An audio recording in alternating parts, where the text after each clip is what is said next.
মেয়েদের জীবনটা অনেক দুঃখের। মেয়েদের নিয়ে না কোনো স্বপ্ন রচনা করা যায় না, অন্তত মেয়ে সন্তানকে নিয়ে না।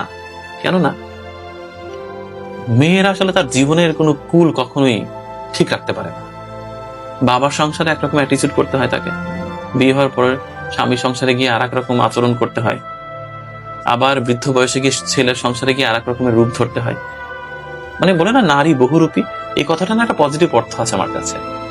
নারী যে বহুরূপী হবে না, নারীর না নিজস্বতা খুব কম হয়ে যায়। সমাজটা এরকম যে নারীকে বারবার মানে স্রোতের মধ্যে ঠেলে দেওয়া হয়। নারীকে অনেক কিছু সইতে হয় এই জীবনে, আমার মাকে যেমন সইতে হয়েছে। তো নারীর জীবনটা আসলে খুব বেশি যে স্মুথ এরকম বলা যাবে না।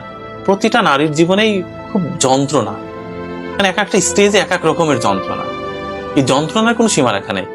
আমার তো মনে হয় প্রত্যেকটি নারী আসলে যন্ত্রণার মানে একেবারে বিশাল বড় একটা গোডাউন তৈরি করে রেখেছে হৃদয়ের ভিতরে। খুলে দিলে পৃথিবী প্লাবন হয়ে যাবে।